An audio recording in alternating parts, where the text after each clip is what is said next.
J'ai braqué un projecteur vers elle, et au moment où la lumière l'a touchée, elle a littéralement disparu sous nos yeux.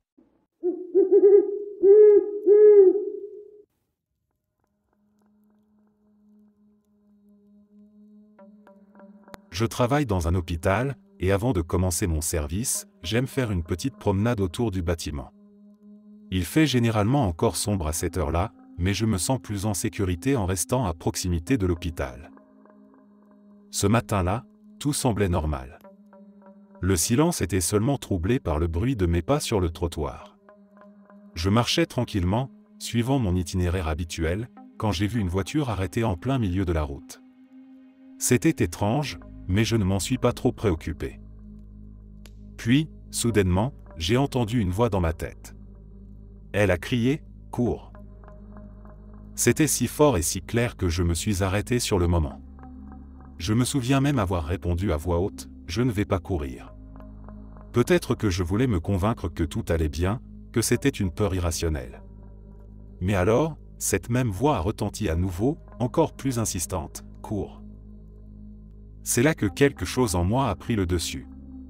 Sans réfléchir davantage, j'ai commencé à courir de toutes mes forces, le cœur battant à tout rompre. Alors que je courais, j'ai entendu un autre bruit derrière moi. Des pas. Quelqu'un courait aussi. Non, pas quelqu'un, plusieurs personnes. J'ai senti une peur viscérale monter en moi, une peur pure, animale. Je n'ai pas osé me retourner. Tout ce que je voulais, c'était atteindre la rue principale, celle qui menait directement à l'entrée de l'hôpital, bien éclairée et fréquentée. Quand j'ai enfin atteint cette rue et que je me suis arrêté devant les portes de l'hôpital, je me suis retourné. Là, à l'ombre, juste à l'endroit où j'avais bifurqué, deux hommes s'étaient arrêtés. Ils étaient à bout de souffle, me fixant, mais ils ne se sont pas aventurés plus loin, probablement à cause des lumières et de la proximité de l'entrée principale. Je suis resté figé, les yeux rivés sur eux, jusqu'à ce qu'ils tournent les talons et disparaissent dans l'obscurité. Mon cœur battait toujours à tout rompre, mais je savais que je venais d'échapper à quelque chose de terrible. Je n'ose pas imaginer ce qui aurait pu se passer si je n'avais pas écouté cette voix.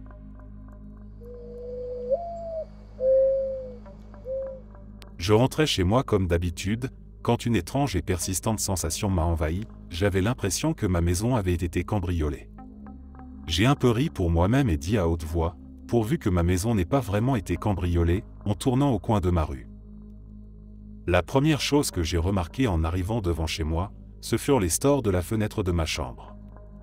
Ils étaient complètement déformés, tordus dans tous les sens, comme si quelqu'un les avait malmenés. En m'approchant, j'ai senti mon cœur s'accélérer. J'ai rapidement découvert ce qui s'était passé. Un homme, qui vit de l'autre côté de la rue et qui, visiblement, me surveillait depuis un certain temps, avait décidé de passer à l'acte. Il était entré chez moi en escaladant la fenêtre de ma chambre. Ce qui m'a troublé le plus, c'est qu'il n'avait rien volé de réellement précieux. À la place, il avait pris des objets personnels étranges, des choses sans grande valeur, mais intimes, et cela m'a glacé d'effroi. En entrant dans la maison, je me suis senti envahi par un mélange de terreur et de colère en voyant mes affaires fouillées, éparpillées partout. Tout semblait souillé par la présence de cet inconnu. Mais ce qui m'a encore plus perturbé, c'est ce que j'ai appris par la suite.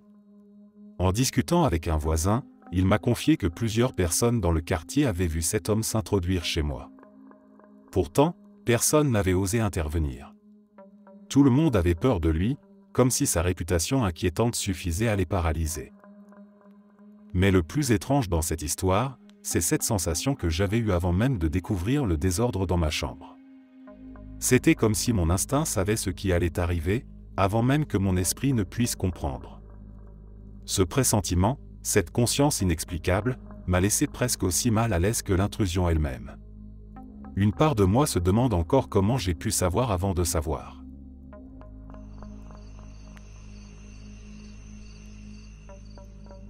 Cela s'est passé l'année dernière. Pendant plusieurs nuits d'affilée, j'ai fait le même rêve étrange. J'étais dans une forêt, en pleine nuit, plongé dans une obscurité pesante. À travers les arbres, au loin, je pouvais apercevoir la lueur d'un feu de camp. La chaleur du feu semblait presque réelle, et la lumière dansait sur les troncs d'arbres comme une invitation silencieuse. Mais quelque chose n'allait pas. Tandis que je m'approchais, une silhouette près du feu se redressait et, me remarquant, lançait « Hé ! Qu'est-ce que tu fais ici ?» Sa voix portait dans le silence de la forêt, et il commençait à venir vers moi.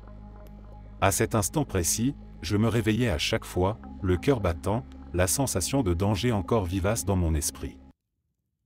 Ces rêves récurrents m'ont troublé pendant plusieurs jours, mais j'ai fini par les reléguer au rang de simples cauchemars. La vie a repris son cours, et je n'y ai plus vraiment pensé, jusqu'à cet après-midi d'été. C'était vers la fin de l'été, un de ces jours chauds et lourds où l'on cherche à échapper à la chaleur en se réfugiant dans la fraîcheur des bois. J'ai décidé d'aller faire une randonnée, seul, pour me vider l'esprit. Le sentier serpentait au milieu des arbres, l'air était rempli des bruits familiers de la nature, le chant des oiseaux, le murmure des feuilles agitées par la brise et le lointain clapotis d'un ruisseau. Après un moment, j'ai ressenti le besoin de m'arrêter pour aller aux toilettes. Je me suis éloigné du sentier principal, cherchant un endroit isolé près du ruisseau pour ne pas risquer d'être surpris par d'autres randonneurs. En descendant la pente douce vers l'eau, quelque chose a attiré mon attention. À travers les arbres, dissimulés parmi les buissons, se trouvait un abri rudimentaire. Un mélange de bâches, de branches et de filets formait un refuge qui semblait fait pour passer inaperçu. Près de l'abri, un homme était en train de préparer un feu. C'était une scène ordinaire, mais quelque chose dans l'atmosphère me mettait mal à l'aise. Quand il a levé les yeux et m'a remarqué, il a prononcé exactement les mêmes mots que dans mes rêves. « Et qu'est-ce que tu fais ici ?» Un frisson glacé a parcouru tout mon corps. Ce moment, cette phrase, tout était identique à mes cauchemars.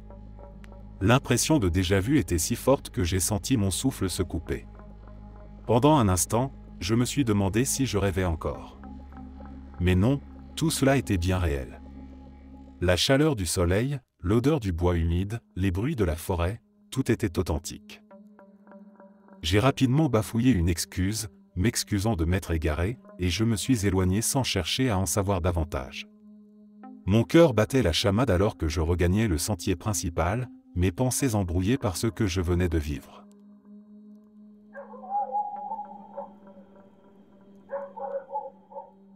C'était une soirée comme une autre, calme et routinière.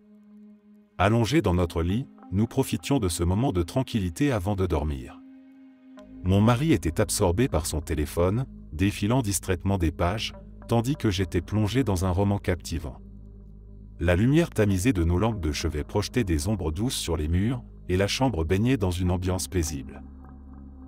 La table de chevet de mon mari, un meuble ancien hérité de sa famille, se trouvait de son côté du lit. C'était un meuble à l'apparence robuste mais marqué par le temps, avec des tiroirs qui grinçaient et des poignées usées. Il avait l'habitude de laisser le tiroir du bas entrouvert, un espace devenu un véritable fourre-tout où s'accumulaient divers objets, vieux chargeurs, montres, carnets poussiéreux. C'était un détail que je remarquais souvent, sans jamais vraiment y prêter attention. Puis, sans prévenir, un bruit sec résonna dans la chambre. Le claquement soudain, si brutal dans ce silence, sembla suspendre le temps. Mon regard se leva instinctivement, cherchant la source de ce bruit inhabituel. Le tiroir du bas, celui qui était toujours ouvert, était maintenant parfaitement fermé, comme si une main invisible l'avait poussé avec force. Un frisson parcourut mon dos alors que je réalisais ce que cela signifiait. Il n'y avait aucune explication rationnelle. La fenêtre était fermée, il n'y avait pas de courant d'air. La pièce était immobile, à l'exception de notre chat qui somnolait paisiblement sur la chaise dans le coin de la chambre. Aucun mouvement, aucune vibration n'aurait pu provoquer une telle fermeture, et pourtant, le tiroir était bien fermé, parfaitement aligné. L'atmosphère dans la chambre semblait soudain différente. Le calme habituel avait cédé la place à une étrange tension, presque palpable. Je pouvais sentir une présence, ou peut-être était-ce mon imagination exacerbée par l'événement. Je fixais la table de chevet, cherchant un détail, une anomalie qui aurait pu expliquer ce qui venait de se passer, mais il n'y avait rien. Tout semblait en ordre, comme si ce claquement n'avait jamais eu lieu.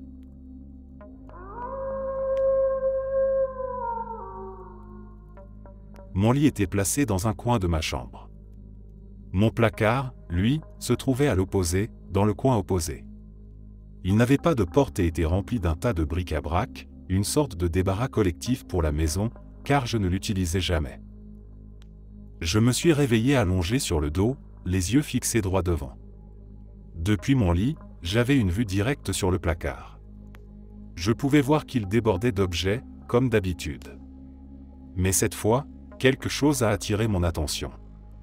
Une main est apparue, glissant doucement hors de l'obscurité, pour s'agripper au cadre de l'ouverture. Elle était pâle, féminine, et semblait presque irréelle. Puis, lentement, une silhouette a émergé. C'était une femme, grande, vêtue d'une robe blanche d'époque victorienne. Presque jolie, mais il y avait quelque chose dans son visage qui clochait. Quelque chose d'indescriptible, mais qui me mettait terriblement mal à l'aise. Elle s'est tenue là, immobile, à murmurer pour elle-même. Je ne comprenais pas ses paroles, mais c'est à ce moment-là que la panique a commencé à s'installer. J'ai réalisé que je ne pouvais pas bouger. Pas parler. Pas détourner le regard. Je n'avais aucune idée de ce qui se passait, alors même que je me sentais pleinement éveillé. Puis elle s'est arrêtée net, ses yeux ont croisé les miens, et elle a souri.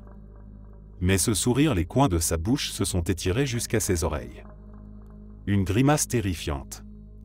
Elle a commencé à avancer vers moi, d'un pas lent et presque mécanique. Et, alors qu'elle s'approchait, sa mâchoire s'est ouverte. Lentement. Si largement que son menton semblait descendre jusqu'au bas de ses côtes.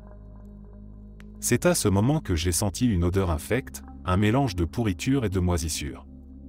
Chaque bouffée d'air que je parvenais à inhaler me donnait la nausée.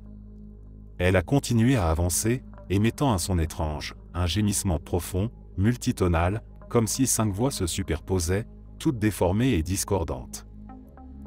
Elle a grimpé sur moi, son poids écrasant ma poitrine.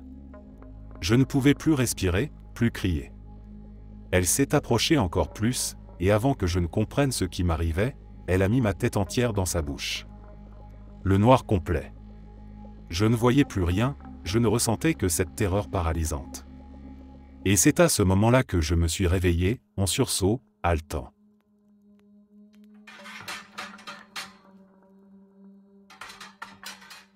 Je suis pompier et secouriste. Un jour, on a reçu un appel pour quelque chose de banal, comme une douleur thoracique ou un problème similaire, je ne me souviens plus exactement. Le type au bout du fil nous a dit qu'il se trouvait dans sa grange ou son garage. Rien d'inhabituel par ici, dans notre région rurale. Quand on est arrivé sur les lieux, quelque chose me semblait étrange. Je n'aurais pas su dire quoi, mais une sensation dans mes tripes me disait que quelque chose clochait. Une sorte d'alarme silencieuse qui me disait de rester sur mes gardes. Avant d'entrer, j'ai décidé de faire un tour complet du bâtiment, un 360 comme on dit, pour évaluer les lieux. La porte principale, visible dès notre arrivée, semblait être l'entrée évidente. Pourtant, je ne sais pas pourquoi, j'ai senti qu'il fallait vérifier autour. En longeant le côté du bâtiment, je suis tombé sur une fenêtre. Par curiosité, j'ai jeté un coup d'œil à l'intérieur. Ce que j'ai vu m'a glacé le sang, une arme à feu, un fusil de chasse, était attaché à la porte. Une sorte de piège artisanal. Et juste à côté, suspendu au plafond, l'homme qui avait appelé il s'était pendu. C'était un choc brutal. Si j'étais entré directement par cette porte, comme je l'aurais fait n'importe quel autre jour, j'aurais déclenché le piège et ce fusil m'aurait pris pour cible. Je serais probablement mort sur le coup. On a pris la décision de briser un panneau en plexiglas situé sur le côté pour entrer dans le bâtiment de manière plus sécurisée. Mais il n'y avait plus rien à faire pour l'homme. Il était déjà mort depuis un moment. Je repense souvent à ce jour. Pourquoi ai-je décidé, ce jour-là, de contourner la porte? Ce n'est pas dans mes habitudes. Peut-être une simple intuition, ou quelque chose de plus profond. Quoi qu'il en soit, cette sensation m'a sauvé la vie. Parfois, on ne peut que remercier cette petite voix intérieure qui murmure sans qu'on sache pourquoi. Mon ex et moi vivions dans une région isolée du nord du Nevada. La maison était littéralement en plein milieu d'un champ, entourée d'un vide immense. Nos voisins les plus proches étaient à une distance considérable, si bien que les nuits étaient plongées dans un silence profond, presque oppressant. Ils travaillaient de nuit, et je n'ai jamais aimé me retrouver seul dans cette obscurité silencieuse. Une nuit où il était au travail, je me suis endormi malgré l'inconfort de la solitude. C'est alors que j'ai fait un rêve étrange, si intense qu'il me hante encore aujourd'hui. Dans ce rêve, il se tenait debout au bord d'une falaise, une vue vertigineuse qui rappelait le Grand Canyon s'étendait devant lui. Il fixait l'horizon, immobile, absorbé, comme si rien d'autre n'existait. Je me souviens avoir essayé, encore et encore, d'attirer son attention.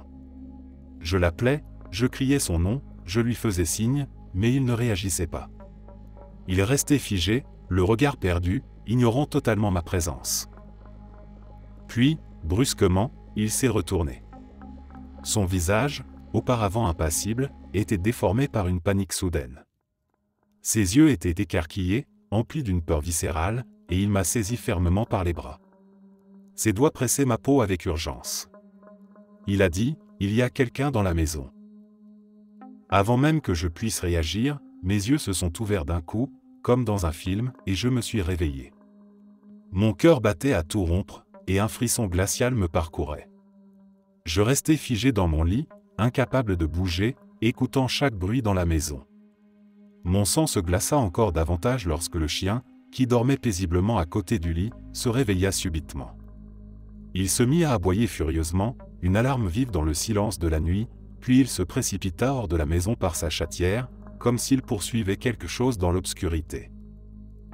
Je restais paralysé, tendant l'oreille, mais je n'entendais rien d'autre que les aboiements du chien dans l'obscurité du champ. Je me levai finalement pour regarder par la fenêtre, mais l'obscurité à l'extérieur était totale. Je ne voyais rien, aucun mouvement, rien d'anormal. Après quelques minutes qui me semblèrent une éternité, le chien finit par revenir dans la maison, calmement, comme si de rien n'était. Il s'installa sur son coussin et s'endormit presque instantanément. Moi, je ne pouvais pas en faire autant. Je suis resté éveillé toute la nuit, chaque bruit de la maison résonnant comme un signal d'alerte dans mon esprit. Je n'ai jamais vu ni entendu quoi que ce soit d'étrange cette nuit-là, mais la sensation d'être épié ou en danger était omniprésente. Ce rêve, cet avertissement, la réaction du chien, tout cela semblait trop étrange pour être une simple coïncidence.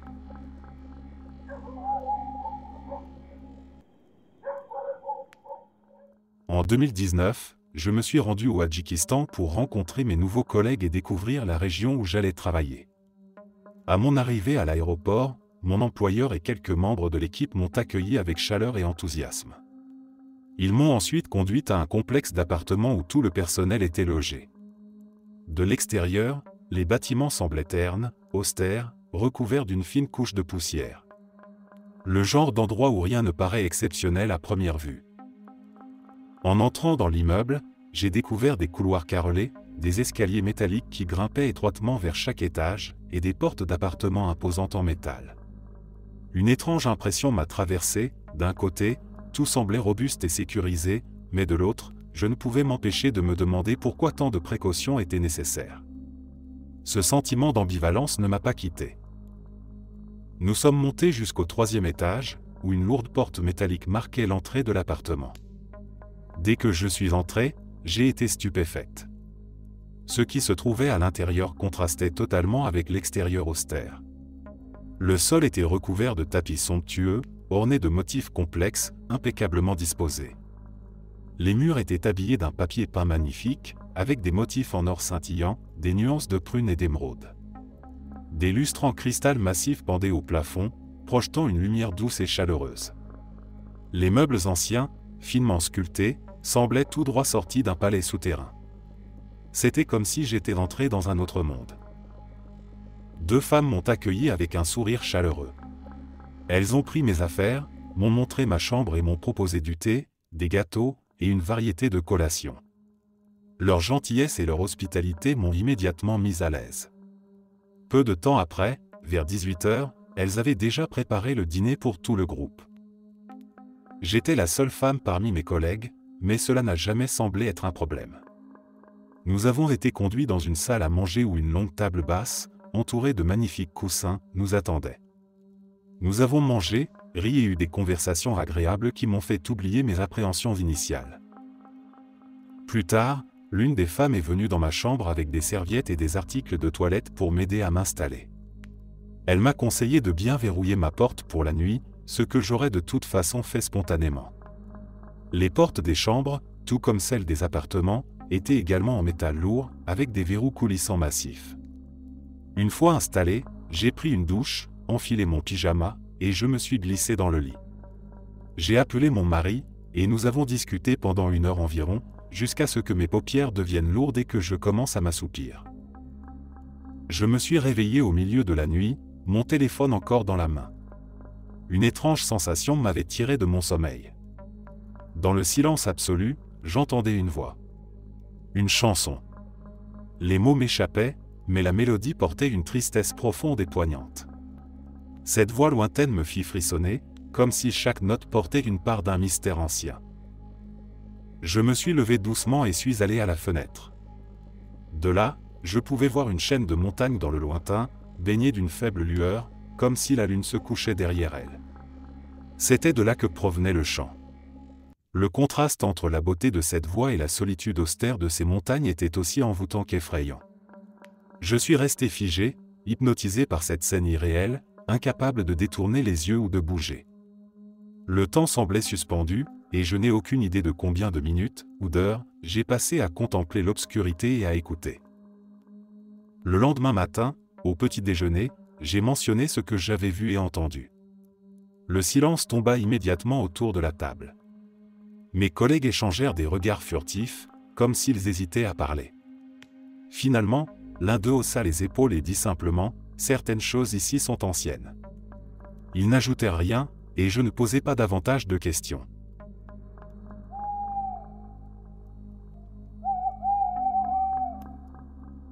Quand j'avais 13 ou 14 ans, des garçons plus âgés lançaient des pierres depuis un site de démolition sur mon ami et moi. L'une des pierres m'a frappé en plein visage et m'a fait tomber. Je saignais abondamment sur le trottoir, et mon ami était complètement paniqué. À cette époque, nous n'avions pas de téléphone portable, c'était les années 1990 et il n'y avait pas de cabine téléphonique à proximité. Un homme d'un certain âge, probablement dans la cinquantaine ou la soixantaine, s'est arrêté à bord d'un pick-up. Il nous a demandé de monter. Mon ami était terrifié et répétait « Non, c'est trop risqué ».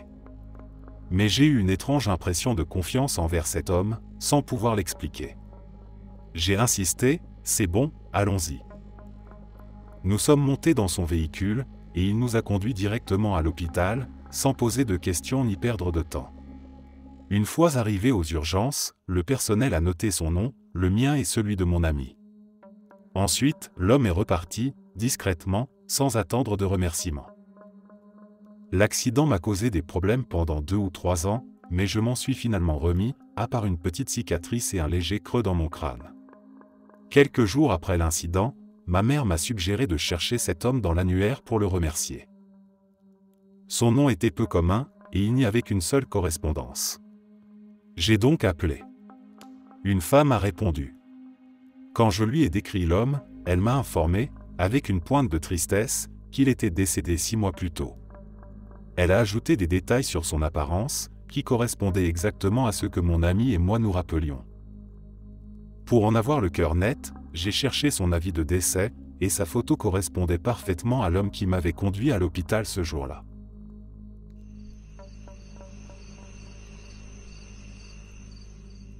Il y a quelques années, j'étais responsable du service de réparation informatique dans un magasin. Un jour, nous avions l'ordinateur d'un client à l'arrière, en train de subir divers scans pour détecter des logiciels malveillants et des virus. Pendant ce temps, je faisais de la paperasse à proximité. L'ordinateur en question affichait un économiseur d'écran qui diffusait aléatoirement des photos provenant du dossier « Mes images ». Des photos de famille, des fêtes d'anniversaire d'enfants, bref, des choses tout à fait banales. Puis, du coin de l'œil, je jurais avoir aperçu une photo d'une femme, vue des épaules vers le haut, avec la gorge tranchée.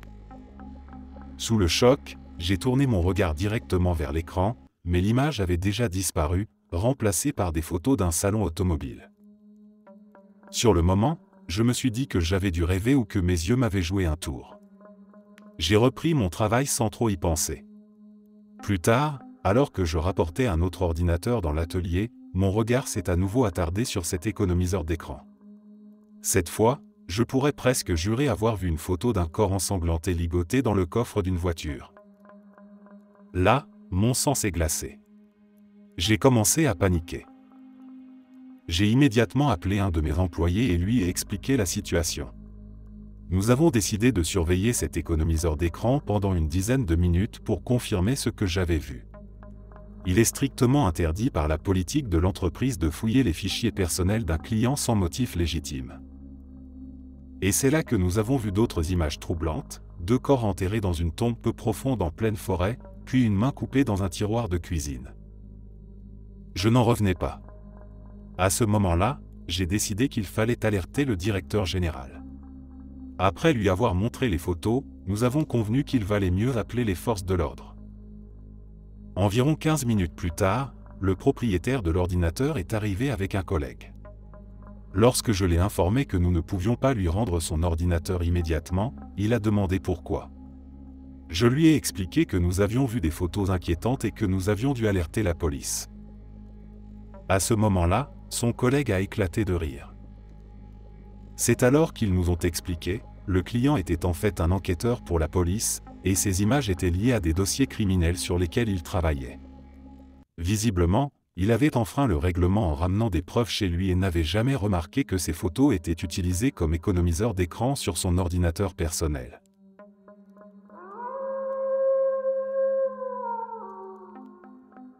Il y a quelques années, je travaillais de nuit dans un hôpital, de 16h à minuit. Mon trajet du retour me faisait passer par des petites routes de campagne bordées de champs et de bois. Ces chemins étaient souvent enveloppés d'un épais brouillard, surtout au début du printemps. Je vivais dans une petite ville chargée d'histoires, notamment liées à la guerre de Sécession. Les histoires de fantômes y étaient si populaires que des historiens locaux organisaient des « promenades fantômes » à la lumière de la lune, pour chercher des signes d'esprits tourmentés sur les anciens champs de bataille. Selon la légende urbaine, les soldats tués par des membres de leur propre famille devenaient des âmes incapables de trouver le repos. Je n'ai jamais vraiment cru à ces histoires jusqu'à une nuit où un brouillard particulièrement dense m'a donné la peur de ma vie. Il était environ 1h du matin, et je roulais à vive allure à travers les virages et les collines. Tout à coup, j'ai aperçu 2 silhouettes marchant sur le bord de la route. Intrigué et inquiet à l'idée de leur faire du mal, j'ai ralenti au fur et à mesure que je m'approchais, jusqu'à rouler à peine à 10 km/h. C'est là que j'ai remarqué leurs chapeaux aux formes étranges. Puis, dans la lumière de mes phares, les boutons de leur veste se sont mis à briller. Je jure devant Dieu, il y avait 2 soldats de la guerre de Sécession marchant dans le brouillard sous le clair de lune. Mon souffle s'est coupé. Le plus grand des 2, long et maigre, a tourné la tête vers ma voiture et tendu une main dans ma direction. J'ai appuyé sur l'accélérateur à fond. Mon moteur peinait à suivre alors que je filais dans la nuit. Une fois à une distance respectable, quand j'ai enfin réussi à respirer, j'ai crié une série d'injures.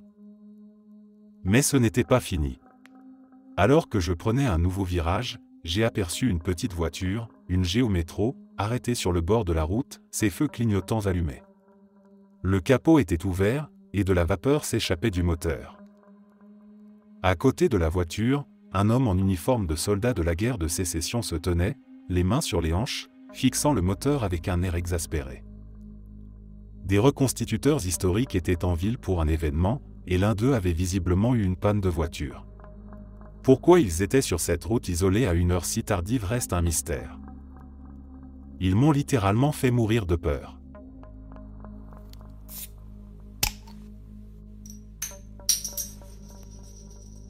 J'avais environ 18 ans à l'époque, et comme souvent, j'étais seul à la maison.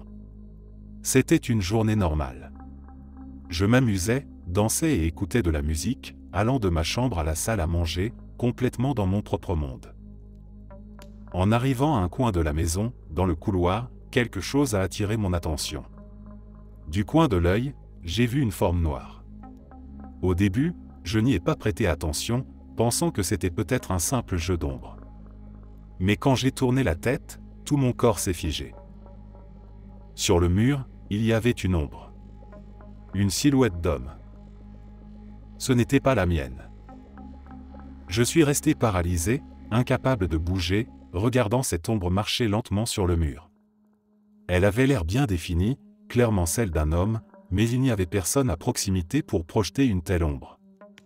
Après environ 3 secondes, l'ombre a disparu, comme si elle s'était simplement évaporée. Je me suis senti submergé par une terreur pure. Mes jambes ont enfin répondu, et je me suis précipité dans la cuisine pour attraper un couteau. Tremblant mais déterminé, j'ai commencé à parler fort. « Je sais que tu es là. S'il te plaît, pars. Ce n'est pas ta maison, et il n'y a rien de valeur ici. » Ma voix résonnait dans le silence angoissant de la maison. J'ai parcouru chaque pièce, vérifiant sous les lits, dans les placards, derrière les meubles. Rien. La maison était étrangement calme, presque trop. Pas un bruit, pas un signe de présence. Ce silence amplifiait mon angoisse. Si c'était une personne, elle aurait dû passer devant moi pour quitter la maison. Mais cela n'avait pas de sens, mes 2 chiens, des pitbulls très territoriaux, n'avaient même pas aboyé. Ils auraient réagi au moindre intrus.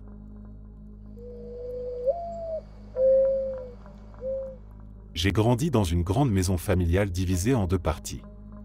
D'un côté vivaient mes parents, mes frères et sœurs, et moi. De l'autre côté, ma grand-mère habitait seule. Les 2 parties étaient reliées par une porte intérieure, mais chaque côté avait sa propre cuisine, ses chambres et ses espaces de vie. C'était comme 2 maisons en une, et cela rendait notre maison spéciale. Ma grand-mère était une femme chaleureuse, toujours pleine de sagesse, avec cette façon de vous faire sentir aimé même dans les moments les plus difficiles. J'ai beaucoup de souvenirs heureux avec elle, des après-midi passés à cuisiner dans sa cuisine, son rire doux qui résonnait dans la maison, et ses histoires du bon vieux temps qu'elle racontait en buvant son thé. Malheureusement, elle est décédée lorsque j'étais adolescent. C'était un moment difficile pour toute la famille.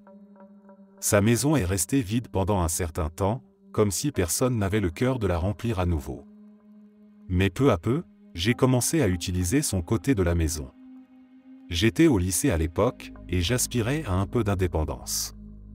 Je voyais cela comme une opportunité d'avoir mon propre espace, et mes parents étaient d'accord.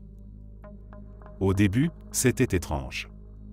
La maison de ma grand-mère était remplie de ses affaires, ses meubles, ses bibelots, ses photos. Tout était encore là, comme si elle allait revenir d'un moment à l'autre. Mais avec le temps, j'ai commencé à m'y sentir chez moi. J'ai déplacé quelques meubles, rangé certaines de ses affaires, et transformé une des chambres en mon espace personnel. Une nuit, tout a changé. Il était environ 3 heures du matin. Je revenais de la salle de bain pour retourner dans ma chambre située au bout du couloir. Ce couloir était un peu sombre, avec juste une faible lueur venant de l'extérieur, filtrée par les rideaux. Au bout du couloir, il y avait un petit miroir accroché au mur. C'était un miroir ancien, avec un cadre en bois sculpté. Ma grand-mère l'adorait, et je n'avais jamais osé le retirer. Alors que je marchais lentement dans le couloir, à moitié endormi, j'ai jeté un coup d'œil distrait vers le miroir. Et c'est là que je l'ai vu. Ma grand-mère se tenait juste derrière moi. Elle portait une robe qu'elle aimait beaucoup, celle qu'elle portait souvent lorsqu'elle recevait des invités. Son visage était calme, mais ses yeux semblaient fixer quelque chose au loin. Son apparence n'avait rien de menaçant, mais l'idée de la voir là, au beau milieu de la nuit, m'a glacé le sang. Je me suis figé sur place, mon souffle saccadé, mon cœur battant à tout rompre. L'espace d'une seconde, j'ai pensé que j'étais peut-être en train de rêver ou que mon esprit me jouait un tour. Mais c'était trop réel. Chaque détail de son visage, chaque pli de sa robe, tout était là, comme si elle était encore vivante. Dès que j'ai retrouvé l'usage de mes jambes, j'ai filé dans ma chambre, pris mes clés, et quitté la maison sans même regarder en arrière. Je suis allé directement chez ma petite amie et l'ai réveillée en tambourinant à sa porte. Elle a essayé de me calmer, mais j'étais encore sous le choc.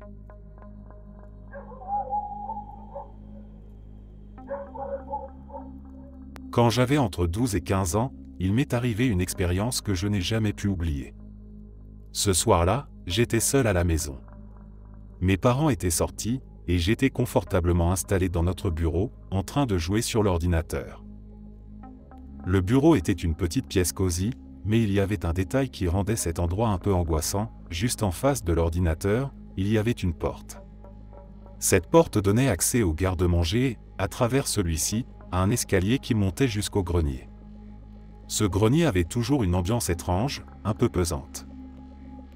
Alors que je jouais, concentré sur mon écran, un bruit sourd a retenti, suivi de bruits réguliers et de plus en plus forts, comme si quelque chose roulait ou tombait dans l'escalier du grenier.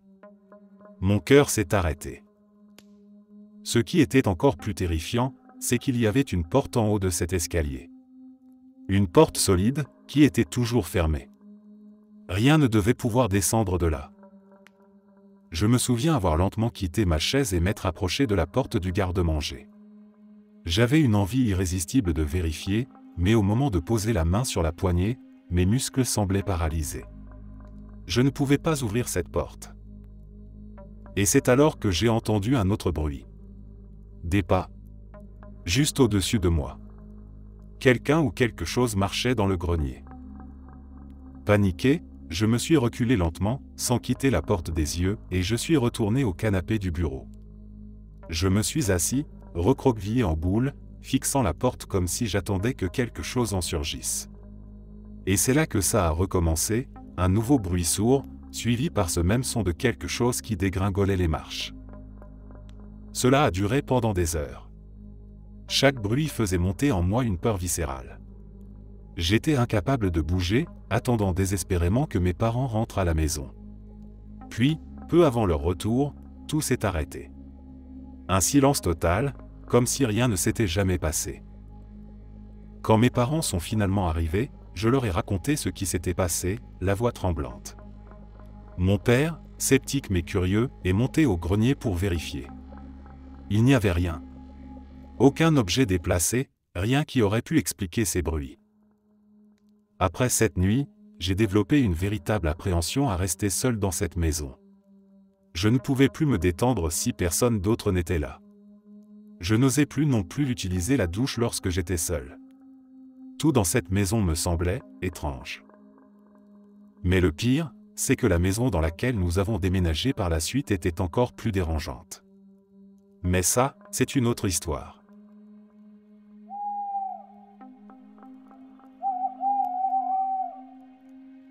Celle-ci est un peu étrange, mais il n'y a pas de fantôme ou autre truc du genre. Une fois, alors que j'étais seul à la maison après l'école, je me suis allongé dans mon lit pour essayer de faire une sieste.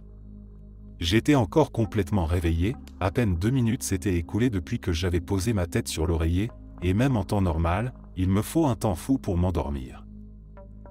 C'est alors que j'ai entendu un grondement colossal. Ce n'était pas un bruit normal. Ça faisait trembler toute la maison, un peu comme un tonnerre, mais en beaucoup plus grave. Le genre de bruit qui s'installe dans votre poitrine.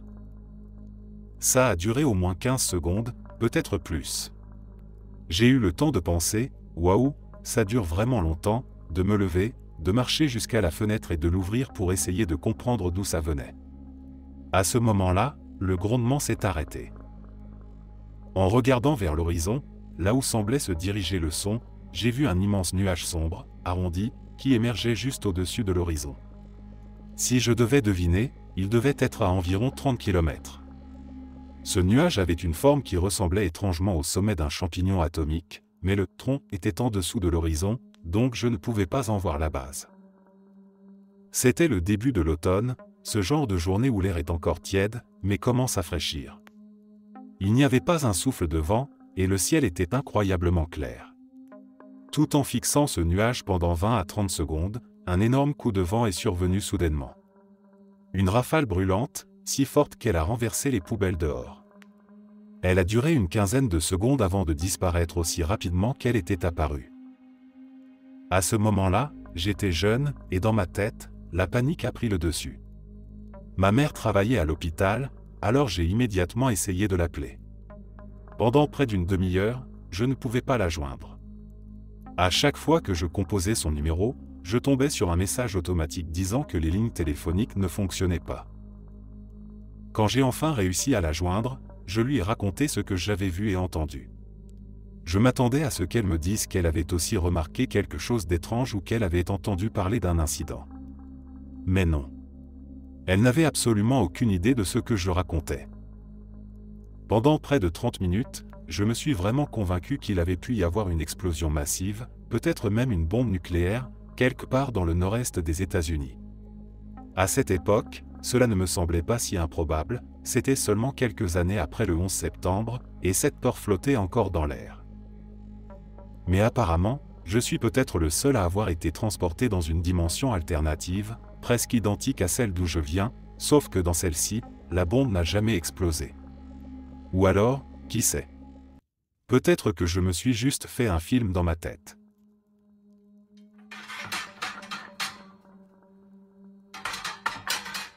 Cela a commencé quand j'étais assez jeune, probablement autour de 7 ans, et ça a duré jusqu'à mes 13 ans environ.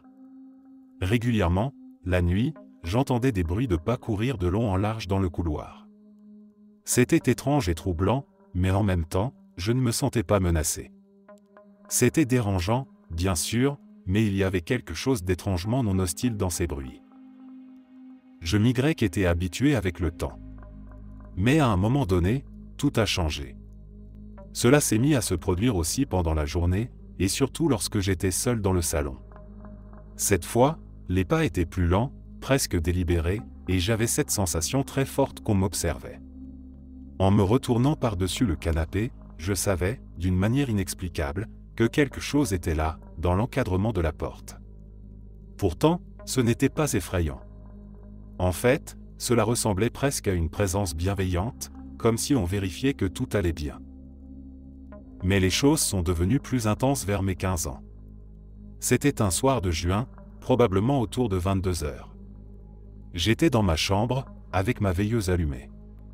Mon lit était placé au centre de la pièce, un peu éloigné de la porte, que je laissais toujours légèrement entrebâillée pour que la lumière du couloir entre. Ce soir-là, quelque chose d'inexplicable s'est produit. Au début, j'ai pensé que j'avais une paralysie du sommeil, mais je pouvais encore bouger. Puis, j'ai entendu une voix, une sorte de murmure grave et insistant, juste à côté de mon oreille gauche. Elle répétait mon nom encore et encore, avec une intensité presque insupportable. Je me souviens avoir couvert mes oreilles, paniqué, mais le murmure devenait de plus en plus fort, comme si la voix était pressée contre mon oreille. Terrifié, j'ai fini par hurler le nom de ma mère en pleurant hystériquement. C'était l'expérience la plus effrayante de ma vie. Et malheureusement, ce n'était que le début. Les événements se sont répétés durant les 2 années suivantes.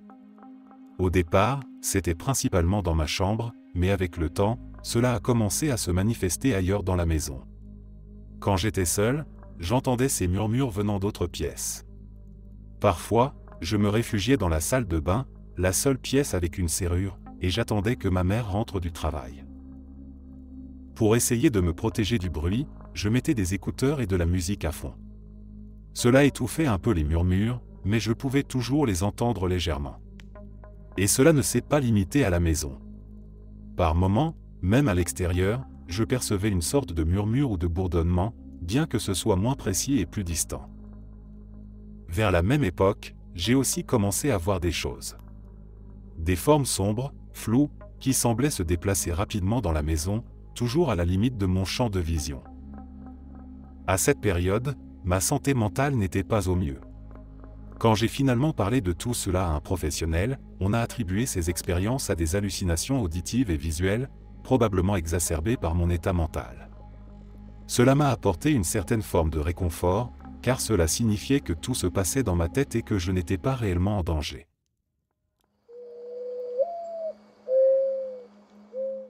Une fois, j'étais en camping avec mon ex. On avait pris du LSD et on profitait du trip dans la tente, en écoutant de la musique et en admirant le calme de la nuit. Tout allait bien jusqu'à ce que je commence à voir des éclairs lumineux. Au début, je pensais que c'était juste d'autres campeurs qui jouaient avec une lampe torche. Mais les flashs continuaient, encore et encore. Puis, on a finalement entendu un grondement sourd, lointain, mais menaçant. Curieux et un peu inquiet, j'ai jeté un œil à l'extérieur de la tente. D'un côté, le ciel était dégagé, rempli d'étoiles scintillantes. Mais de l'autre côté, un immense nuage noir, apocalyptique, avançait lentement vers nous. C'était une vision incroyable, ce nuage gigantesque était traversé par une quantité inimaginable d'éclairs, un spectacle à la fois terrifiant et hypnotisant. On s'est précipité pour sortir tout le matériel de la tente et le mettre dans la voiture. Mais vu l'état dans lequel on était, tout semblait irréel. Je me souviens d'avoir ramassé des objets qui, dans mon trip, semblaient fondre dans mes bras. C'était comme essayer de retenir de l'eau avec les mains. On n'a jamais réussi à démonter la tente, on était bien trop désorienté, alors on l'a laissée sur place et on s'est réfugié dans la voiture, en s'accrochant à la seule réalité tangible qu'on avait sous la main. À ce moment-là, la tempête était presque au-dessus de nous. C'était, de loin, la plus folle tempête électrique que j'ai jamais vue. Et ce n'est pas seulement à cause du LSD. Il y avait littéralement un éclair chaque seconde, parfois plus. Ça a duré des heures. 8 heures de pure folie. À un moment donné, je me suis tourné vers mon ex, et ses cheveux étaient dressés sur sa tête, comme si elle avait frotté un ballon contre eux. En voyant ses yeux s'écarquiller, j'ai compris que mes cheveux faisaient probablement la même chose. On a eu une fraction de seconde pour se regarder, réaliser ce qui se passait, et puis boum. C'était comme si une grenade flash venait d'exploser juste à côté de nous. L'éclair était tellement proche qu'il a illuminé l'intérieur de la voiture comme en plein jour. Je me suis tourné vers la fenêtre côté passager et j'ai vu une traînée d'air ionisé là où la foudre venait de frapper. C'était si proche que j'avais littéralement l'impression de pouvoir tendre la main et la toucher. À ce moment-là, complètement abasourdi, j'ai imaginé une scène où Zeus, en train de rigoler avec ses potes dieux grecs, nous remarquait, nous, pauvres mortels tripant dans une tempête. Il aurait alors dit « Eh les gars, vous voulez voir un truc drôle ?» et aurait balancé un éclair juste à côté de nous.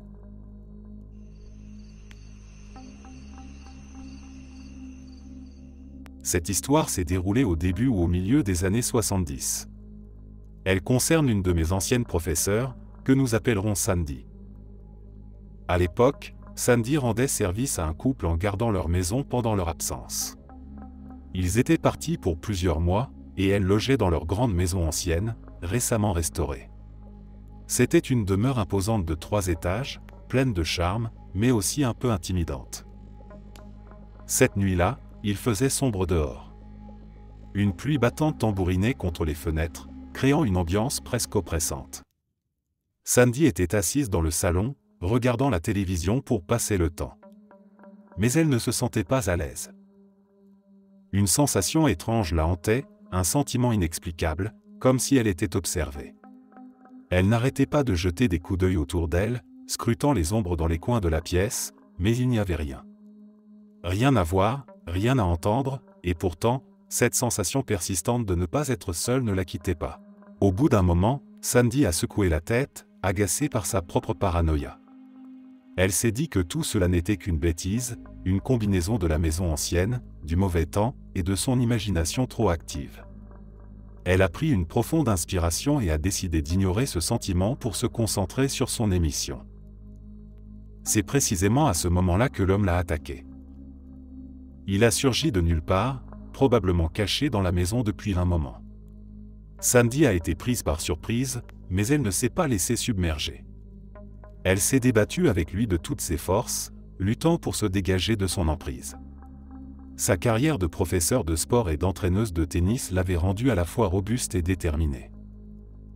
Au cours de la lutte, elle a réussi à repousser l'homme suffisamment loin pour attraper une lampe ancienne qui se trouvait sur une table à proximité.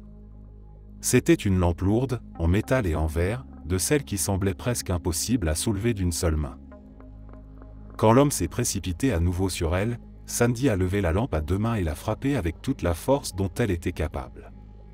Le coup a été décisif. La lampe s'est écrasée contre sa tête, le faisant s'effondrer au sol, inconscient et en sang. Tremblante mais lucide, Sandy a immédiatement appelé la police. Lorsque les forces de l'ordre sont arrivées, elles ont trouvé l'homme toujours allongé au sol. Il a été arrêté sur le champ, soigné pour ses blessures, puis traduit en justice. Il a finalement été condamné à une peine de prison, et les blessures infligées par Sandy l'ont laissé marqué à vie, physiquement comme mentalement.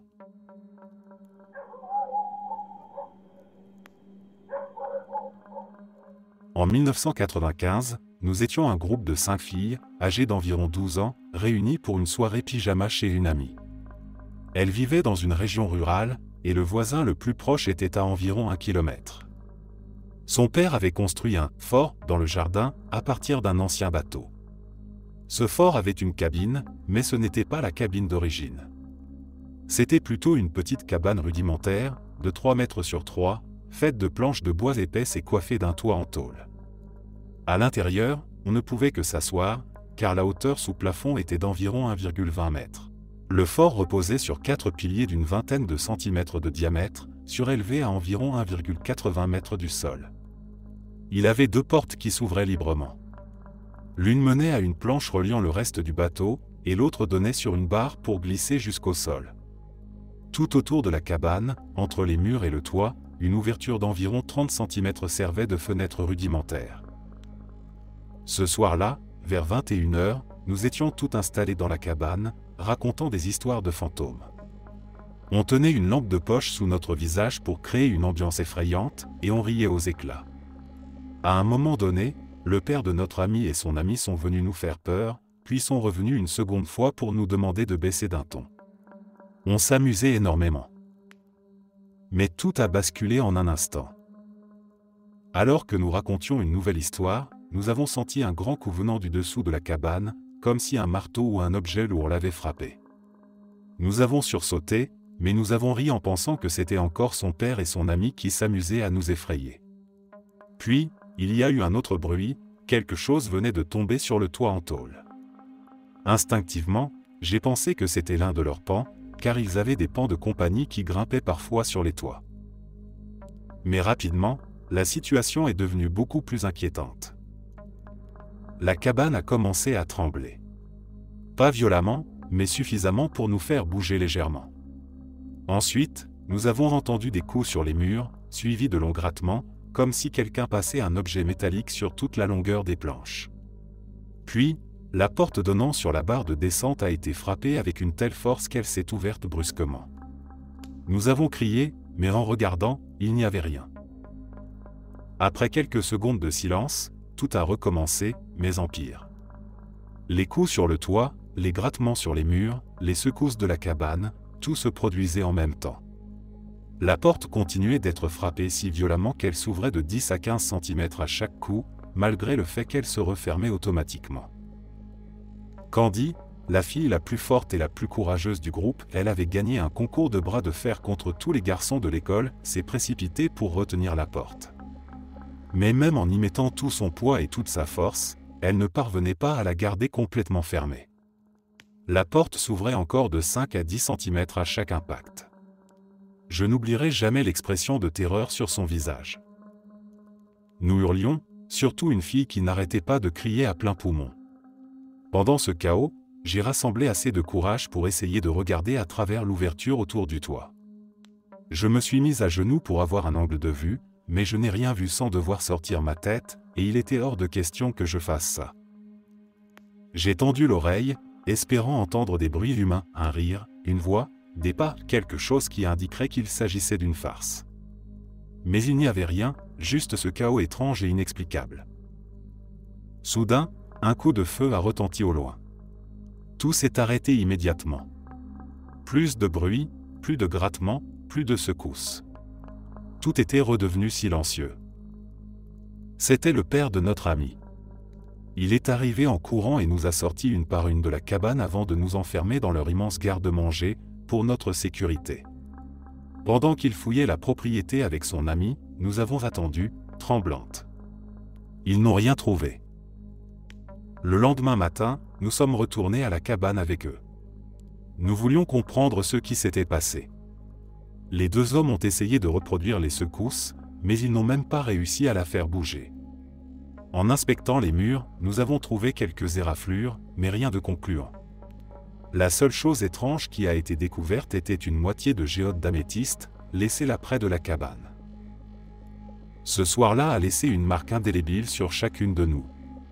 Aujourd'hui, je ne suis resté en contact qu'avec celle qui criait le plus, et même adulte, nous sommes toujours d'accord sur ce qui s'est passé. J'aimerais pouvoir retrouver les autres, Candy, Joy et Sarah, pour entendre leurs souvenirs de cette nuit étrange.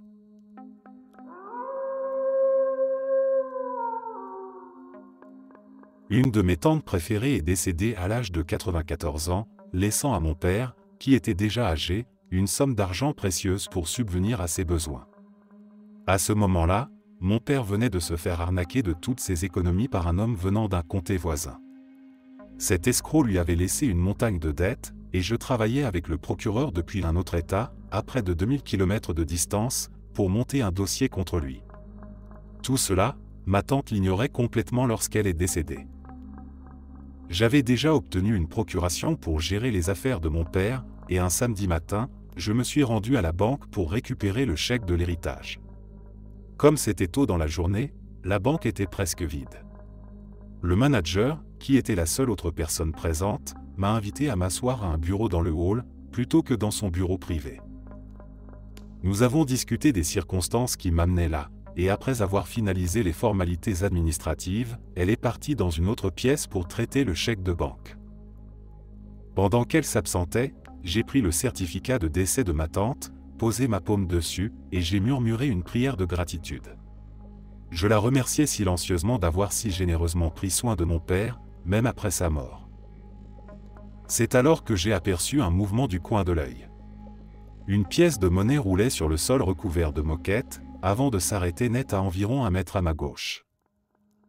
Stupéfaite, je me suis levé pour ramasser la pièce, en cherchant autour de moi d'où elle pouvait bien venir.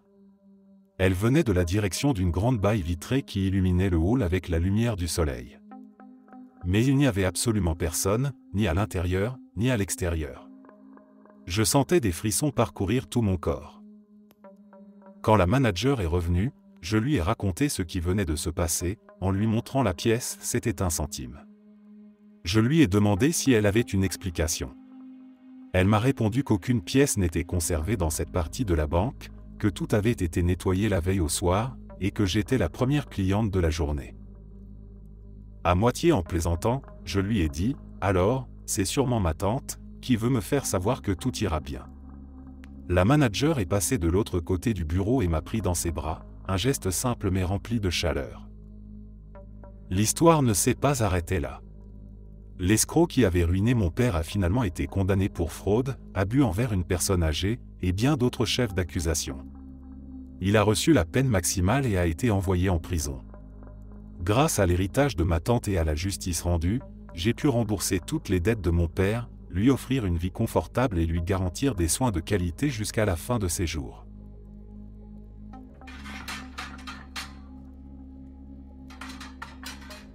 Il y a quelques années, j'étais en vacances à Malte avec ma famille. Mes parents sont d'origine maltaise, et j'ai une grande famille là-bas, avec de nombreux cousins et proches que je vois lors de mes visites. L'un de mes cousins avait perdu son père quelques années auparavant. Je l'avais bien connu et gardais un souvenir vivant de lui. Ce jour-là, nous nous promenions avec ma femme juste à l'extérieur des murs de la Valette, le long d'une route. En discutant, nous avons commencé à parler de trouver un endroit pour traverser la route. Rien de pressant, nous marchions tranquillement, sans être au bord de la route ni donner de signe clair que nous avions l'intention de traverser immédiatement. Puis, soudain, une Mini Cooper apparaît de nulle part. Elle s'arrête brusquement pile à ma hauteur. Le conducteur se penche vers la fenêtre et me dit en anglais, « Ne traversez pas ici, c'est trop dangereux. » Il me montre ensuite un endroit plus sûr, un peu plus loin, et repart. Ce qui m'a frappé instantanément, c'est l'apparence de l'homme. Il ressemblait exactement au père de mon cousin. Même visage, même allure, et même tenue, un short et un débardeur blanc, qu'il portait presque tout le temps quand il était vivant. Et ce n'est pas tout, la voiture était la même Mini Cooper qu'il conduisait de son vivant, de la même couleur. J'ai eu un frisson en réalisant à quel point tout cela semblait impossible. Mais ce qui m'a le plus marqué, c'est qu'il s'est adressé à moi en anglais. À Malte, la langue par défaut est le maltais, surtout avec les locaux. Pourtant, cet homme savait que je parlais anglais, alors que rien n'indiquait que j'étais un étranger. Je ne peux pas expliquer comment il savait que j'avais l'intention de traverser la route à cet endroit précis. Nous n'avions rien fait pour signaler nos intentions. C'est comme s'il avait deviné, ou su, que je risquais un accident si je traversais là où je me trouvais. Je suis convaincu qu'il est apparu à ce moment précis pour me protéger, pour m'empêcher de faire une erreur qui aurait pu être fatale. Ma femme et moi en avons parlé longtemps après cet incident, mais je ne trouve aucune explication rationnelle. Le jour suivant la mort de mon père, j'étais complètement épuisé. Les visites incessantes, les questions répétées, et surtout le poids constant de son absence m'avaient vidé de toute énergie. J'ai fini par m'allonger et prendre une longue sieste, dans l'espoir de m'échapper un moment de cette réalité douloureuse. Pendant cette sieste, j'ai fait un rêve étrange, un rêve que je n'oublierai jamais. Dans ce rêve, je me trouvais de nouveau à l'hôpital. Mon père était là, entouré de médecins, branché à toutes sortes de fils, de moniteurs et de perfusions. La vue de tout cela m'a bouleversé. En larmes, j'ai crié aux médecins de le laisser tranquille, de cesser de lui infliger tout cela. Je leur ai dit qu'il avait assez souffert. Mais mon père m'a regardé, calmement, et m'a dit de ne pas pleurer.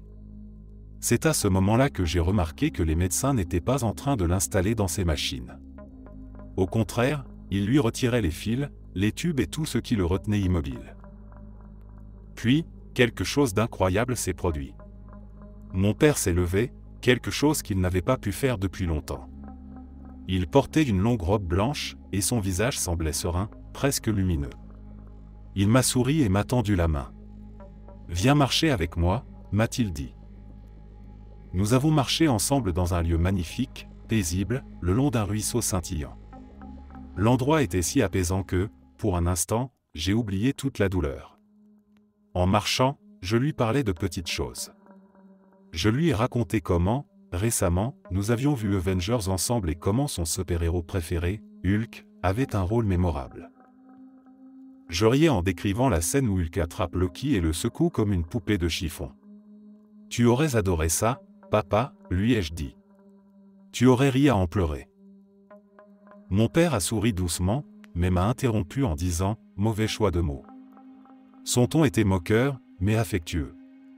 Réalisant ce que je venais de dire, j'ai rougi et répondu « Oui, c'est vrai, désolé, papa ».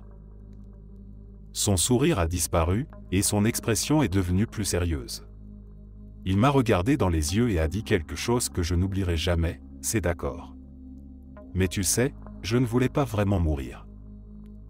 Et c'est là que je me suis réveillé. Je me suis retrouvé dans mon lit, des larmes coulant sur mon visage. Ce rêve était si intense, si réel, qu'il m'a bouleversé profondément. Depuis ce jour, je n'ai jamais refait un rêve comme celui-là. Je suis de nature sceptique, peu enclin à croire au surnaturel ou à l'inconnu. Mais parfois, je me demande si ce n'était pas sa façon à lui de me dire au revoir, de m'offrir un dernier moment ensemble. Je pense à lui tous les jours. Et si je pouvais refaire un seul rêve avec lui, avoir une autre conversation, une autre promenade dans cet endroit magnifique, cela me remplirait de bonheur.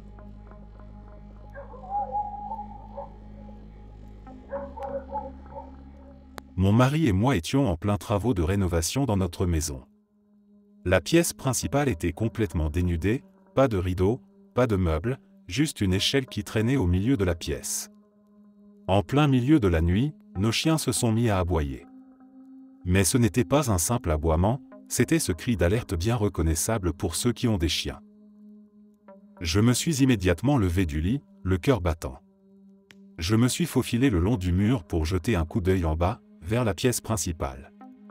Lorsque j'ai regardé autour du coin du mur, j'ai vu quelqu'un. Une silhouette était collée à la grande fenêtre, une lampe torche à la main, scrutant l'intérieur.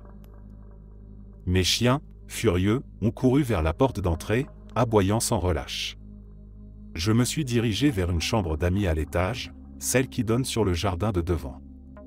En regardant par la fenêtre, j'ai vu une voiture de police garée devant la maison. Cela aurait pu me rassurer. Mais quelque chose clochait. Le policier n'avait pas frappé à la porte, pas annoncé sa présence, rien du tout. Cela m'a semblé très étrange. Je me suis saisi de mon téléphone et j'ai appelé le standard local de la police pour demander si un officier avait été envoyé dans notre quartier ou si une recherche était en cours. La réponse a été claire, non. Je les ai remerciés et raccrochés, de plus en plus inquiète. Je voulais signaler aux policiers que, oui, des gens vivaient bien ici, même si la maison pouvait sembler abandonnée avec son état actuel. Mais quelque chose ne me paraissait pas normal. Alors, au lieu d'ouvrir la porte, j'ai décidé d'allumer et d'éteindre la lumière du porche plusieurs fois. Je voulais voir sa réaction. À ma grande surprise, l'homme a immédiatement réagi. Il a sprinté vers sa voiture, est monté à l'intérieur et a démarré en trombe. Je suis resté là, paralysé pendant quelques instants. Pourquoi était-il là? Pourquoi regardait-il dans nos fenêtres? Et surtout, pourquoi n'a-t-il pas suivi les protocoles en annonçant sa présence ou en appelant cela à la radio? Le lendemain matin, j'ai raconté tout cela à mon mari, qui avait dormi profondément pendant tout l'incident. Sa réponse a été simple, ce n'était qu'un policier. Mais moi, je n'étais pas convaincu. Je savais, au plus profond de moi, que quelque chose n'allait pas. Ce n'était pas un comportement normal, pas pour un agent des forces de l'ordre. Ce soir-là, mes chiens m'ont clairement sauvé d'une situation potentiellement dangereuse. Je leur suis encore reconnaissante d'avoir été si vigilants. Et même si je ne saurais jamais exactement ce qui s'est passé, une chose est certaine, ce n'était pas une simple visite de routine.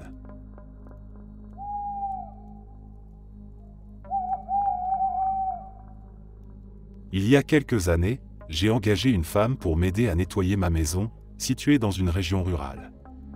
C'était une zone assez isolée, et elle m'a dit qu'elle n'avait jamais mis les pieds dans cette partie du comté auparavant. Dès son arrivée, elle a commencé à me parler de son don. Elle m'a expliqué qu'elle pouvait voir des choses à travers le voile, des choses que les autres ne percevaient pas. Je n'y ai pas prêté trop d'attention au début, pensant que c'était peut-être une manière de briser la glace ou une anecdote étrange. Puis, soudainement, elle a commencé à me décrire en détail une chambre cachée dans la maison victorienne de mon oncle. Cette maison, nichée dans la forêt juste en face de la mienne, n'est visible d'aucune route. Ce qu'elle a dit m'a profondément troublé. Elle a décrit avec précision l'existence d'une chambre sous les combles. Je connaissais bien cette pièce. Quand j'étais enfant, je pensais que c'était un endroit magique, un espace de jeu secret. Mais cette femme m'a raconté une toute autre histoire. Selon elle, au milieu des années 1800, cette chambre n'était pas un simple espace de jeu. Elle aurait été utilisée pour cacher un enfant avec un handicap, probablement atteint de trisomie 21. À cette époque, m'a-t-elle expliqué, les familles étaient parfois embarrassées par un membre ayant un handicap ou une différence, au point de les tenir éloignés du regard des autres. Ce qui rendait cette révélation encore plus troublante, c'est que cette maison est totalement cachée de la route, enfouie dans la forêt. Mais surtout, il est absolument impossible de savoir que cette chambre existe sans entrer à l'intérieur de la maison. Les fenêtres du grenier sont dissimulées, de sorte qu'en regardant de l'extérieur, il n'y a aucun signe visible d'une pièce là-haut. Elle n'avait jamais vu la maison auparavant, et pourtant, elle en connaissait les moindres détails. Je suis resté sans voix. D'une part, ces descriptions confirmaient quelque chose de bien réel dans mon souvenir d'enfance. Mais d'autre part, comment aurait-elle pu savoir? J'ai essayé de rationaliser, de trouver une explication logique. Peut-être qu'elle avait entendu une histoire de quelqu'un, peut-être que c'était une coïncidence.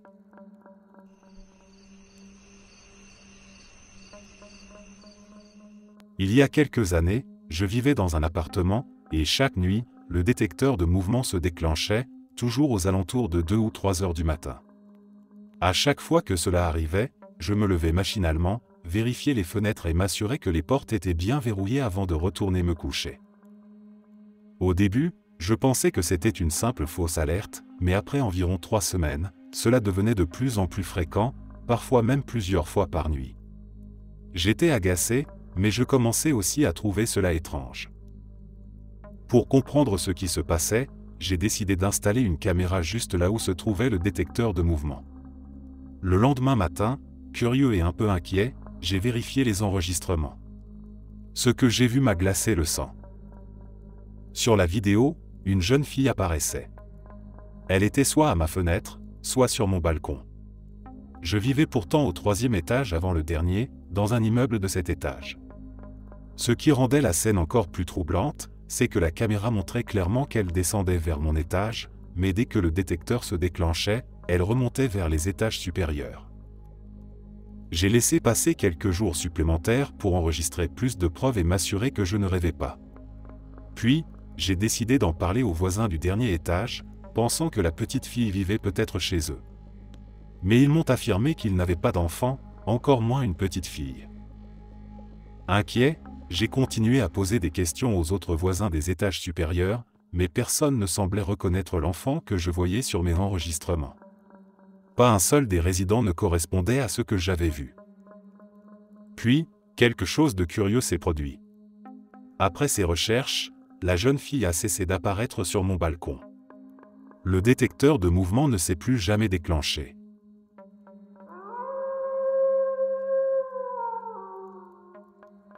C'est l'un des souvenirs les plus étranges de mon enfance, et même aujourd'hui, je me demande encore si c'est réellement arrivé. Une partie de moi est absolument certaine que cela s'est produit, mais une autre partie doute, comme si mon esprit jouait avec mes souvenirs. Cela remonte aux années 90, quand j'étais préadolescent. À l'époque, nous vivions dans une maison avec 3 chambres et un jardin de taille raisonnable, situé en plein centre du plus grand quartier résidentiel de notre ville. Les coupures de courant étaient fréquentes, parfois durant des heures, et ce n'était pas rare que nous sortions profiter de la nuit étoilée pour passer le temps. Une nuit en particulier, lors d'une de ces pannes d'électricité, nous étions tous dehors. Il devait y avoir mes frères et sœurs aînés, peut-être une tante et un oncle aussi. Nous étions 4, 5, peut-être 6, assis autour de la grande table de pique-nique dans le jardin. On racontait des histoires, on buvait du thé, on riait. L'atmosphère était simple et chaleureuse, comme toujours dans ces moments-là. Et puis, quelque chose d'inexplicable s'est produit. Je me souviens être assis sur le dessus de la table, les jambes pendantes, tandis que les autres étaient assis sur les bancs autour. Tout à coup, j'ai remarqué que tout commençait à ralentir. Les voix autour de moi, les mouvements des gens, tout était comme au ralenti, exactement comme si on regardait une vidéo sur YouTube à une vitesse de lecture réduite. Je n'avais pas peur. C'était bizarre, mais je me sentais plus intrigué qu'effrayé. Alors que tout continuait à ralentir, un faible éclat de lumière a commencé à apparaître autour de nous. Les couleurs étaient douces, presque hypnotiques, mais suffisamment visibles pour attirer mon attention. Je baissai les yeux vers ma tasse de thé et remarquai que les lumières se reflétaient dedans. Intrigué, je levai les yeux, et c'est là que je le vis. Un énorme engin, peut-être de la taille du vaisseau des gardiens de la galaxie, flottait juste au-dessus de nous. Il était à une hauteur de 50 à 100 mètres, et il ne faisait aucun bruit. Absolument aucun. Il était enveloppé de lumière multicolore qui semblait danser doucement, éclairant la nuit. Je suis resté figé, regardant cet objet étrange, essayant de comprendre ce que c'était. Tout autour de moi était encore au ralenti, comme si le temps lui-même avait été perturbé. Puis, en un clin d'œil, tout est revenu à la normale. Les voix autour de moi avaient retrouvé leur rythme habituel, les mouvements étaient de nouveau naturels, et les lumières dans le ciel avaient disparu comme si elles n'avaient jamais été là. Déconcerté, je me suis tourné vers les autres et leur ai demandé « Vous avez vu ça ?» Mais personne n'a semblé me prêter attention. Ils ont juste continué à discuter comme si de rien n'était.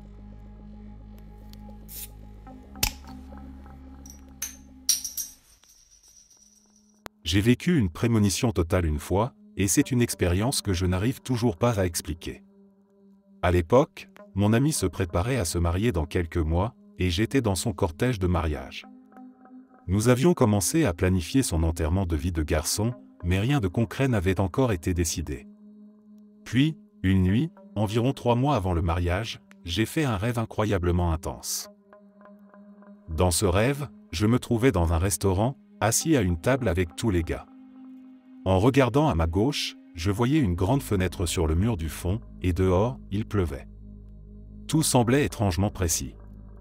Soudain, je sentais une vibration dans ma poche. Je sortais mon téléphone et voyais un texto. C'était une photo prise directement derrière moi, on voyait l'arrière de ma tête et tous mes amis assis autour de la table. Ce détail me mettait mal à l'aise, alors dans le rêve, je me retournais, mais il n'y avait personne derrière moi. L'atmosphère devenait pesante, presque sinistre. Puis, je me suis réveillé, complètement vidé. Je transpirais à grosses gouttes et j'avais un bourdonnement étrange dans les oreilles, comme si mon cerveau était en ébullition. J'ai dû m'asseoir un moment avec la tête dans les mains, essayant de comprendre ce que je venais de vivre. Quand j'ai raconté ce rêve à ma femme, elle m'a juste répondu « C'est bizarre, ça ». Elle n'y a pas trop prêté attention, mais moi, je n'arrivais pas à m'en détacher. Quelques mois plus tard, le jour de l'enterrement de vie de garçon arrive. Nous sommes dans un restaurant que je ne connais pas, tous assis autour d'une table. Tout se passe bien, on rigole, on mange. Puis, je regarde à ma gauche. Là, sur le mur du fond, une grande fenêtre. Il pleut dehors. Une sensation étrange commence à me submerger. Tout cela me semble beaucoup trop familier. Je me dis, non, c'est impossible. Mais l'impression de déjà-vu devient de plus en plus forte. À ce moment-là, le frère de mon ami, qui est assis en face de moi, sort son téléphone de sa poche. Il regarde l'écran, esquisse un sourire, puis me tend son téléphone. Je regarde, et c'est une photo, l'arrière de ma tête et tout le monde à la table. Je me retourne brusquement. Et là, je vois sa sœur, assise à quelques tables de nous avec sa famille. Elle avait pris la photo et l'avait envoyée à son frère en guise de plaisanterie. Mais ce qui me bouleverse, c'est qu'il ne savait même pas que nous serions là ce matin-là.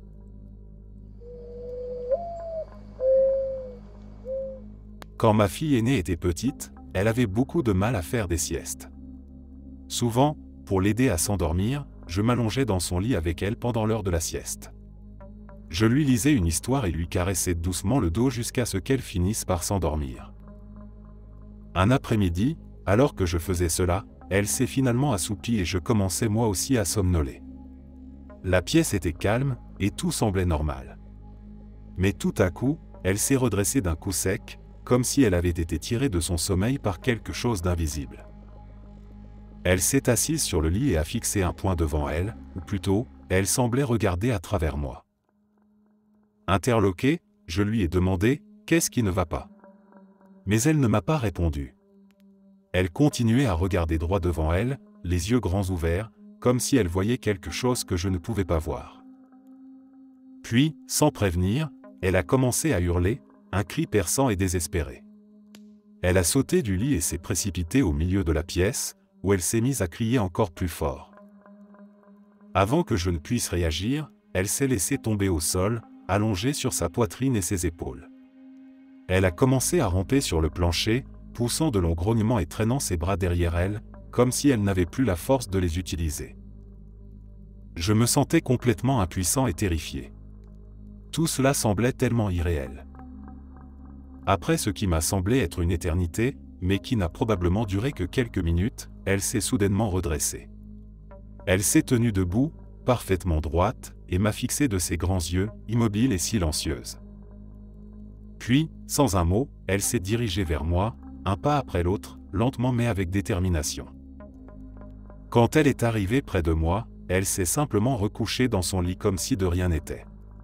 Quelques instants plus tard, elle s'était rendormie, comme si rien de tout cela ne s'était passé.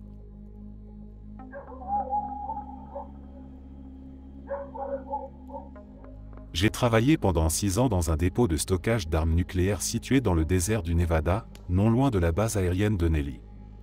Ce site est aujourd'hui fermé. Quand les gens disent que les ovnis sont attirés par les armes nucléaires, ils disent la vérité. Mais ce qui se passe autour de ces endroits va bien au-delà de ce que l'on peut imaginer. Dès ma première nuit sur place, j'ai été témoin d'un phénomène étrange. Une boule de lumière a déclenché les capteurs sur la ligne de clôture, ce qui a provoqué une réponse immédiate des patrouilles de sécurité. La boule a été poursuivie par 3 patrouilles, volant juste au-dessus de la clôture. Elle a ensuite pris un virage brusque en direction du désert avant de disparaître. Quelques semaines après cet incident, nous avons découvert 3 ânes mutilés, à environ 1,5 km les uns des autres. Ils semblaient avoir été déposés là sans aucune trace menant vers ou depuis les corps. Chacun avait des organes retirés, sans une goutte de sang, et les coupures étaient chirurgicales, sans déchirure. Même les charognards n'y avaient pas touché. Un autre soir, alors que je patrouillais près d'une structure à une trentaine de mètres de moi, j'ai vu une silhouette debout sur le toit, immobile, nous observant. J'étais avec 14 autres membres du personnel, et nous l'avons tous vue. J'ai braqué un projecteur vers elle, et au moment où la lumière l'a touchée, elle a littéralement disparu sous nos yeux. Un autre moment marquant s'est produit une nuit où nous avons entendu un rire maniaque. Rien autour de nous ne justifiait ce bruit, et une recherche approfondie avec des lunettes de vision nocturne et des thermiques n'a rien révélé. Nous étions 3 à en être témoins. Plus tard, on a surnommé cela le colonel Kiri, une légende urbaine que les agents de sécurité se transmettaient depuis des générations. Pendant une patrouille dans une zone de stockage de bombes conventionnelles, mon partenaire et moi avons entendu un étrange bruit de roucoulement provenant d'un endroit où des bombes de 500 livres étaient entreposées pour un envoi à l'étranger. Le son semblait nous attirer vers le désert sombre. Une fois encore, les thermiques et la vision nocturne n'ont rien montré, et nous avons choisi de ne pas nous aventurer plus loin. L'un des événements les plus troublants s'est produit lors d'un exercice d'entraînement. Notre équipe d'observation armée a repéré 2 silhouettes dans le désert à l'aide des thermiques. L'exercice a été immédiatement annulé lorsque le responsable de la sécurité a confirmé qu'aucune équipe d'opposition n'avait été placée dans cette zone. Tout le monde s'est mis en alerte, armes prêtes. Les silhouettes ont été vues se coucher au sol, puis reculer lentement à mesure que notre groupe de balayage avançait. Pourtant, lorsqu'on s'est approché, elles ont disparu, ne laissant que des traces de chaleur au sol. Mais l'incident le plus étrange s'est produit lors d'une patrouille extérieure, au-delà de la clôture. Nous avons été appelés pour enquêter sur un camion aperçu sur une montagne voisine. Ce genre de choses n'était pas rare, il arrivait que des curieux ou des pillards s'approchent sans savoir où ils étaient. Nous avons repéré le camion avec nos lunettes de vision nocturne, mais soudain, les phares se sont éteints. Nous avons supposé que les occupants approchaient à pied, alors nous avons pris position pour les intercepter. Cependant, les patrouilles à l'intérieur de la clôture ont signalé des lumières apparaissant à nos 12, 3 et 9 heures, en train de nous encercler. Nous n'entendions ni ne voyions rien, pas même avec nos lunettes de vision nocturne ou thermique, et le chien ne montrait aucune réaction. Puis, les patrouilles ont rapporté que les lumières semblaient nous foncer dessus. Nous étions prêts à tirer, grenade dans le tube, mais il ne s'est rien passé. Nos radios sont tombées en panne, et lorsque nous sommes revenus à la clôture, elles ont soudain recommencé à fonctionner. Plus troublant encore, nous avions été hors contact bien plus longtemps que nous ne le pensions. Il y a tellement d'autres histoires, mais celles-ci sont les plus marquantes que je puisse partager. Merci d'être resté jusqu'à la fin. N'oubliez pas d'aimer la vidéo, de vous abonner et de partager vos propres histoires en commentaire. On se retrouve demain à la même heure devant ce feu.